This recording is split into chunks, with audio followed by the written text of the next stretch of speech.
Tonight on WTOP-10 Nightly News, a local piece of history is displayed again after a decade. And the Red Cross is on campus looking for a different kind of donation. Plus, a unique raffle is on campus to raise money for the Oswego community. WTOP-10 Nightly News starts now.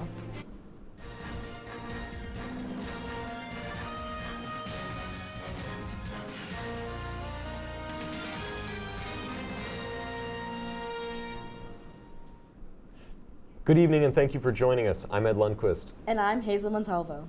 For the first time in a decade, the only Medal of Honor given to a woman will be on display in Oswego. Mary Walker was an Oswego local who won the Medal of Honor after the Civil War for her medical efforts. Walker received her initial medal as well as a revised one in 1904, which was stolen when it was put on display in Rome, leading to increased protection for the original. The original medal has been in secret storage since 2012. But the Oswego County Historical Society has decided to put it on display exclusively for members. To see it, members will have to call 15 minutes ahead to reserve a time, after which they'll be escorted to the medal. The Historical Society has gotten offers from high-security museums to display the medal, but they're insistent on keeping the medal in Oswego. Mayor Billy Barlow held a ceremony to swear in new police officers and firefighters in the city of Oswego. The ceremony was also held to honor the promotions of several Oswego police officers and firefighters in their respective forces. Barlow announced the event on his X account, congratulating the first responders and thanking them for their service. Today, residents of SUNY Oswego had the opportunity to give blood. The American Red Cross set up in room 132 of the Marano Campus Center in preparation to receive blood. According to ARC, more than 29,000 units of blood are needed per day. Oswego was just one of the estimated 500 blood drives each day that contributes, in total, over 4.6 million units of blood per year. If you walk through the Marano Campus Center today, you may have noticed a basket raffle taking place in the halls. WTOP-10 reporter Riley Jones has details on the event. Annual Baskets for Caring fundraiser is one of the most successful and popular fundraisers on campus. The fundraiser includes 16 themed baskets up for raffle, each created by either a student, campus, or local community organization. Those interested can buy tickets to enter into the raffle and try their luck at winning various prizes. The baskets are raffled off, and the profits go to programs, events, and services in local underprivileged areas in the Oswego community. Shelley Sloan, who is running this year's event, spoke a little bit about the good that this fundraiser does for Oswego. And the event overall raises from $3,000 to $4,000 or upwards of more. So it's a huge way to raise money to give back. So definitely, it's absolutely rewarding to be a part of this. Tickets are $1 each, and tables will be open from 10 to 3 tomorrow. Just provide your name and phone number on the back of the ticket, and you can be eligible to win any of these prizes. The winners will be announced tomorrow at 3 p.m. For WTOP-10, I'm Riley Jones. If anyone cannot make it to the Marano Campus Center tomorrow or would like to use a credit card, tickets are also available online. It was cold out today, right? It made the commute to classes much more difficult. Let's take a first look at your forecast with Storm Team 10 meteorologist Cody Schilder. Yes, well, temperatures are getting slightly warmer. They were cold the past couple of days, but we are seeing a slight warm up. The big question comes, will we see snow, and will the temperatures continue to go up or go down as we get towards the end of this week and towards the holiday week next week? And it's a big question because a lot of people are going to be traveling this weekend, college students and people going back home to different states between flights, driving trains. Any snow or anything could cause some huge disruptions into the traffic and travel for these holidays. And more on that later. Back to the desk. After months of anticipation, the transformation of the Fulton Medical Center's campus is underway. Phase 1 of the rebuild started this morning with the demolition of some adjacent buildings in the area. Phase 2 is set to begin next fall, adding new buildings to the campus with state-of-the-art technology. The campus is expected to complete its transformation in late 2025. Missing person Alexander Powell has been found. Potsdam police informed the public at around 12:30 on Sunday morning that he had gone missing near the Syracuse suburbs of Syrco. Powell, who suffers from schizoaffective disorder, was marked as missing and vulnerable, possibly suicidal, and in need of medical care. As of yesterday, the Potsdam police says Alex has been located and is safe. This morning, Governor Kathy Hochul announced an additional $7 million of state funding for state adoption-related services, bringing the total funding up to $29.8 million over the next 2 years. Hochul said that the funding is part of the state's ongoing commitment to New York children and will help more kids across the state find families and permanent homes. Hochul also issued a proclamation declaring November National Adoption Awareness Month in New York State, and directed state landmarks will be illuminated in white today in observance. Yesterday, Governor Kathy Hochul announced the release of prospect cybersecurity regulations for hospitals across New York State. Hochul's budget allows for $500 million to be contributed towards upgrades in technology systems for healthcare facilities to combat the increasing threat of cyber attacks. The disruption caused by a cyber attack can range from simple changes to paper records to patient diversions, procedure cancellations, and worse. Once finalized, hospitals will have 1 year to comply with the new regulations. Still ahead tonight, a horrible bus crash on I-70. Plus, more updates on Israel and Gaza. Hey there, I'm Al Roker, class of 76. Yes, way back in 76. Back when the earth was cooling. You're watching WTOP.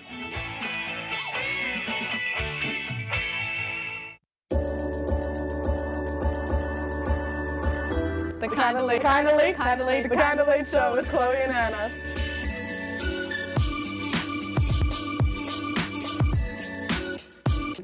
Like licorice, Twizzlers, absolutely nasty.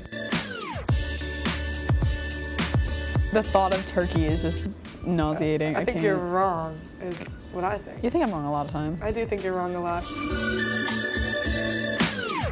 When you look at the number of disasters in the U.S., chances are every area will deal with some kind of emergency in the next decade. And between school, sports, and social lives, chances are you won't be with your kids when it happens. Will they know what to do? Ready.gov/kids has the educational tools and information to make the conversation easy. When the time comes, chances are they'll feel prepared, not scared. So talk with your family today.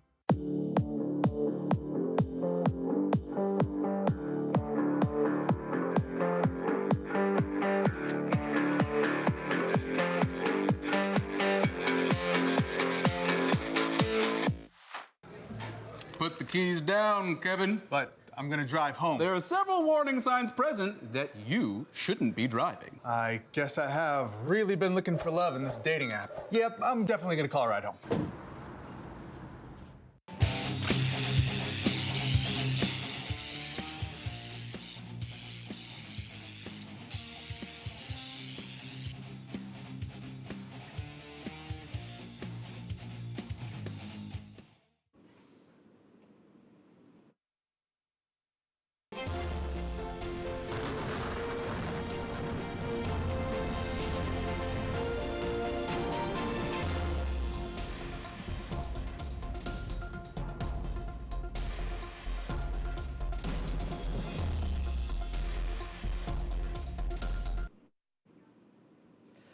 All right, welcome back. With the holiday weekend and traveling coming back, let's look at the weather for the next few days, especially coming up with this weekend when many are going to start traveling back home, especially college students.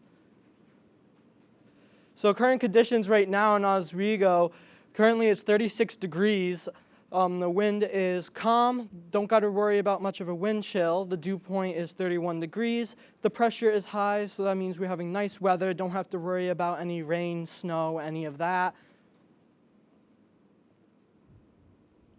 So now for your day planner for tomorrow. Tomorrow is going to see a nice warm up into the 50s with partly sunny. So you're going to have some sun in there in the day with light winds, not too bad. With little precipitation. So temperature trends over the next 8 to 14 days. We're going to see some cooler temps, especially as time goes across New England into Boston. Definitely cooler temps. New York, we don't have to worry about heat. So precipitation Wednesday and Thursday, we're not looking for any precipitation.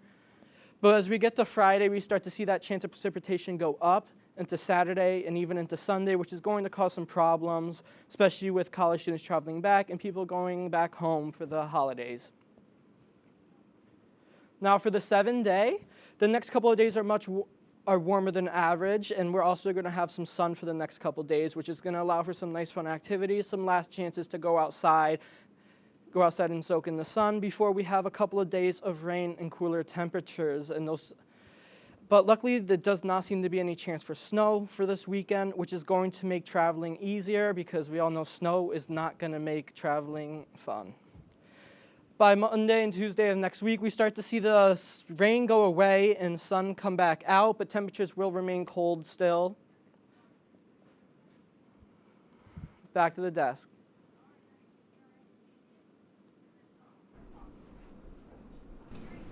A fiery crash near Columbus, Ohio today killed at least 3 people and left more than a dozen injured. 18 injured victims were transported to local hospitals. It happened on Interstate 70 and apparently involved a tractor trailer and a charter bus carrying students. According to a Licking County official, the bus was carrying 57 people. They were traveling to Columbus, Ohio School Boards Association conference. Thousands of people crowded the nation's capital today in support of Israel and to denounce anti-Semitism. Israeli President Isaac Herzog addressed the crowd gathered on the National Mall for a March for Israel through a live video feed. He said they are united in marching for those who are being held hostage by Hamas and for the right of every Jew to live safely in the U.S. The event comes amid the surge of anti-Semitic incidents in the U.S. and the wake of the ongoing war between Israel and Hamas. There is a growing anger in the Arab world against the United States due to the strong support for Israel's deadly military campaign in Gaza. That's according to American diplomats who have issued stark warnings to President Joe Biden's administration. Biden has been undergoing pressure domestically and abroad over U.S. support of Israel, sparked by images of destruction in Gaza and the humanitarian crisis in the region. The administration has resisted calls for a ceasefire, but officials have worked to ramp up aid going into Gaza and pushed for humanitarian pauses to allow more assistance to follow into Gaza and allow civilians to flee from fighting. The White House said Thursday that Israel had agreed to move forward with daily 4-hour pauses of military operations in areas of northern Gaza. Congress has 3 days left to pass a funding bill to avoid a government shutdown. The new House Speaker has a plan to do just that. But he might need bipartisan support for it. CNN Amy Kiley has more. Amy Kiley, Apple Valley News Now. Amy Kiley, Local 10 News. Amy Kiley, KITV4 Island News. Amy Kiley, WBTV on your side. Amy Kiley, 16.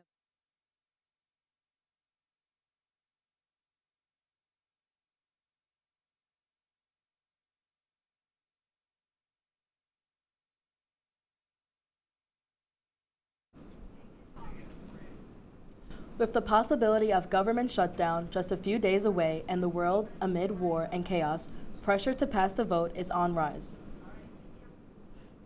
Asian longhorn ticks are spreading across the U.S. Researchers say the invasive species arrived in 2017, but they are now sounding the alarm after 3 cows in Ohio died from tens of thousands of bites. According to an analysis published in the Journal of Medical Entomology, scientists gathered nearly 10,000 ticks in just 90 minutes at the cow pasture. In addition to Ohio, the invasive species has been spotted in 18 other states. Researchers say the ticks can reproduce quickly, hide in tall grass, and survive in harsh conditions. It's still unclear whether they can pass diseases to humans, but they appear to be less attracted to human skin. When WTOP-10 Nightly News continues, some issues with your holiday shopping, but you can get McDonald's with an extra surprise on your way home.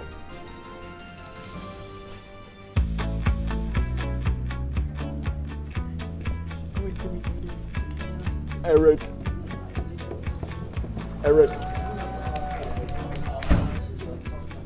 There is glare on the teleprompter.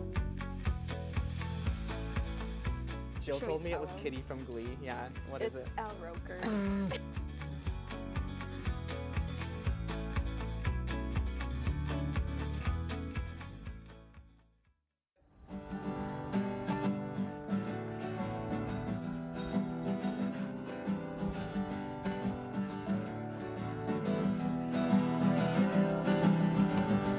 We're here for you, we're here for you. This is your channel 2. With sports and news and what to do, we're here for you. It's your TV, you're watching WTOP. Your TV, thanks for watching WTOP.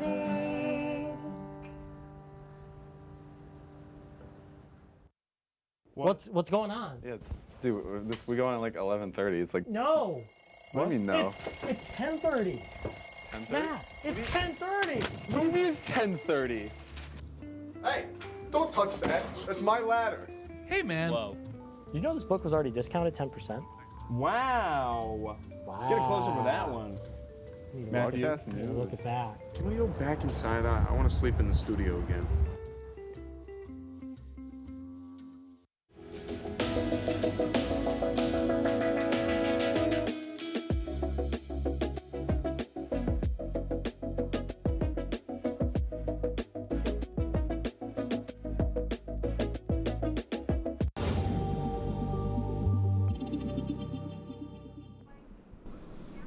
In consumer news, X-band Fifth Harmony was correct. You don't gotta go to work because companies are hiring less workers. Job services firm Challenger, Gray, and Christmas reports that holiday hired work will be the lowest it's been in a decade. Wall Street Journal also reports that a 40% drop in seasonal work hires since 2021. Bad news for students looking for a job back home over the winter break. having trouble with the self-checkout not reading your produce? So are other people, leading stores like Walmart, Costco, Wegmans, and other chains to rethink self-checkout. Some find the self-checkout to be impersonal and slow, as well as the fact that it makes shoplifting a lot easier. Stores have had a higher merchandise loss since the implementation of the self-checkout. Corinne Kai-Fu reports a warning from the Consumer Product Safety Commission about various hazards that can happen during the holidays, even in your own home. Dramatic demonstrations. To underscore how the season of lights and wonder can bring household hazards, the Consumer Product Safety Commission releasing a new report about fires and injuries related to holiday decorating, cooking, and more. How the unthinkable can happen in an instant. Fires involving Christmas trees and candles are far too frequent in this holiday season. The CPSC says an average of 1,600 cooking fires take place on Thanksgiving Day, more than 3 times the daily average. CPSC says to stay close while food is on the stove or in the oven and place a turkey fryer far from the house, never on the porch or in the garage. The CPSC also reports nearly 15,000 people were treated in hospital emergency rooms last holiday season between November and January due to decorating-related injuries. More than 40% of those injuries involved falls. And a dry tree is a more flammable tree. A live Christmas tree needs plenty of water, and check for broken light bulbs and frayed wires regularly. When it comes to holiday toys, When you're buying toys, making sure they're age appropriate, because we do see a lot of injuries associated with small parts for children. CPSC did say their researchers observed a downward trend from 2015 to 2022 in toy-related injuries for children 14 years and younger. In Washington, I'm Karen Kafa. Make sure to stay safe this holiday season because a hurt holiday is certainly not a happy one. Have you ever gone out for Friendsgiving and take the bill and everyone Venmos you later? Now you don't have to individually request money from people with the new feature being rolled out by Venmo that allows you to create groups up to 30 people so you can easily split the money amongst the group. This feature will be widely available in the coming weeks. Missing Croctober? Grieve no longer, as Crocs and McDonald's team up for garments and accessories inspired by McDonald's characters. There's purple Grimace socks and sandals, yellow and pink birdie socks and clogs, black and white Hamburglar clog, a classic red and yellow clog, and of course charms. All of these can be bought on the Croc website or at the Croc store. Coming up in sports, we have Zach Malamud. Zach Malamud, can you give us a quick preview? Hey guys, stay tuned for the latest sports news. Oswego has a new head athletic trainer and a star receiver ends up behind bars. All that and more next.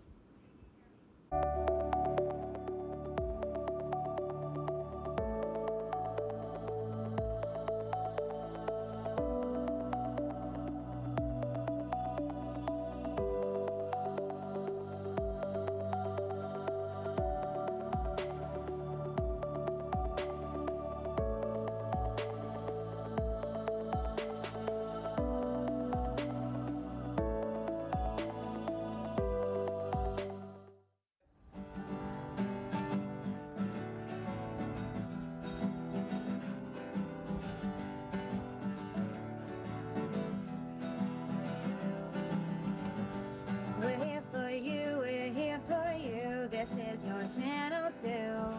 With sports and news and what to do, we're here for you. It's your TV, you're watching WTOP. Your TV, thanks for watching WTOP.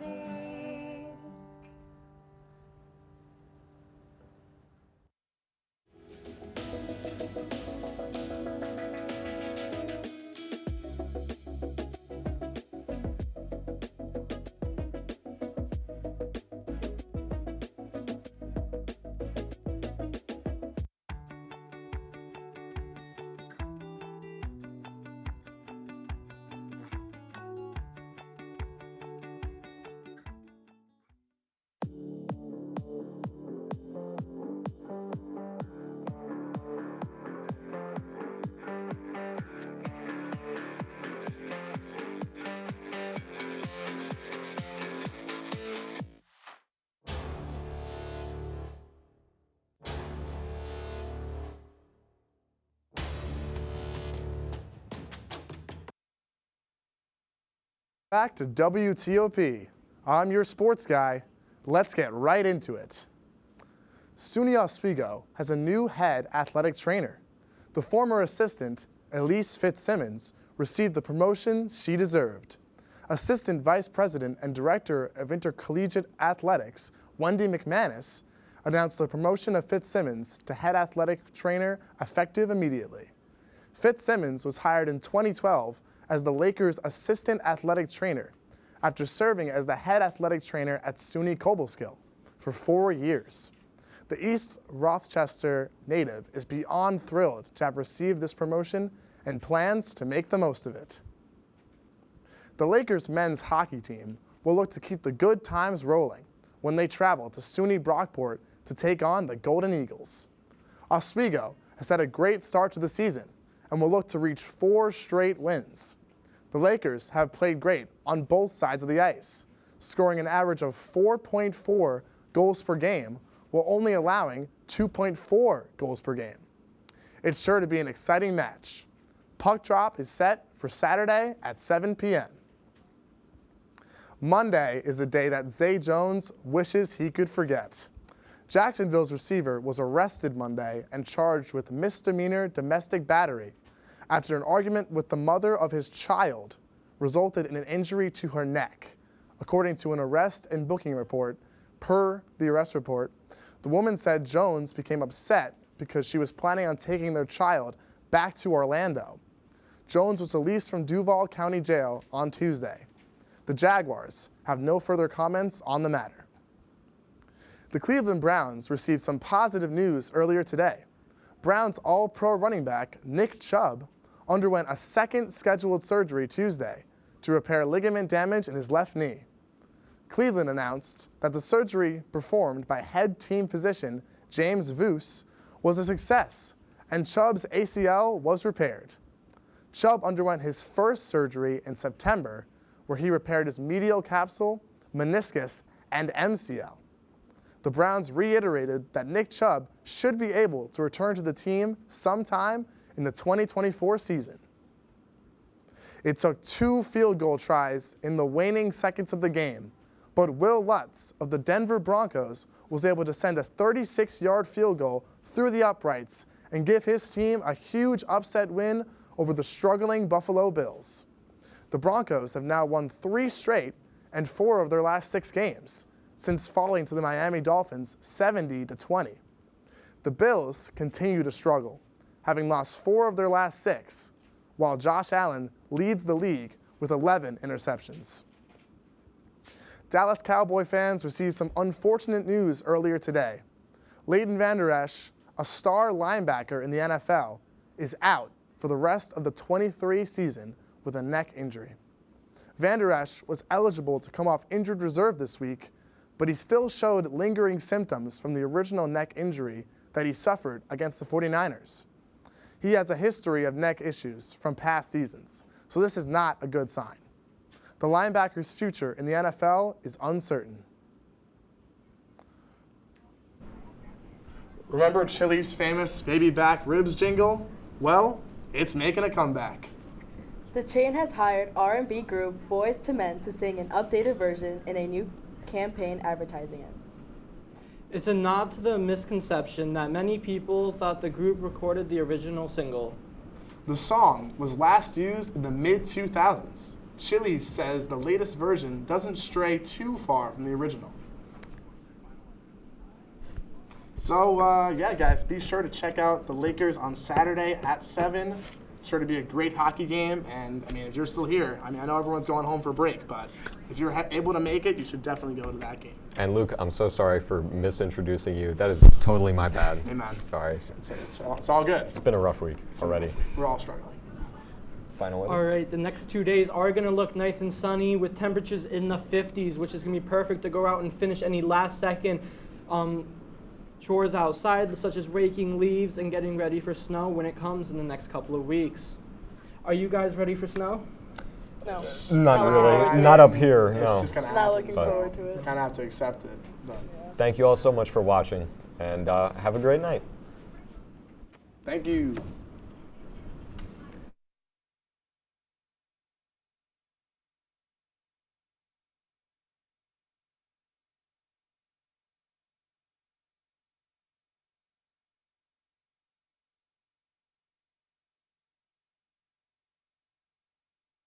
La la la la la. La la la la. Freeze.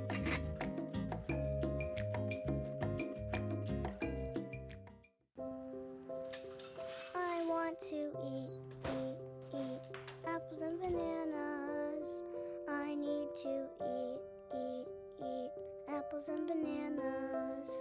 Why can't I eat apples and bananas? Support the Feeding America nationwide network of food banks to help provide meals to those in need. Join us at feedingamerica.org.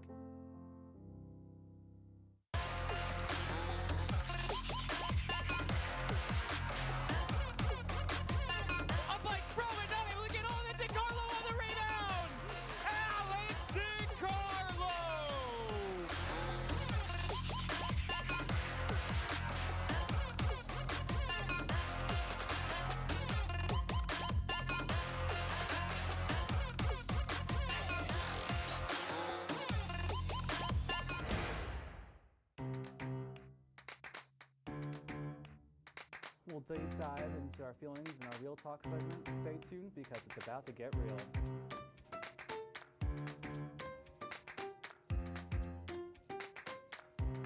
And it could be your last chance to see one occur for 2 decades, as the next time one will be visible over the continental U.S. He's May 84. Yarrow told police in the hospital that he had pressed the doorbell and waited. They mix with oxygen and nitrogen. They become briefly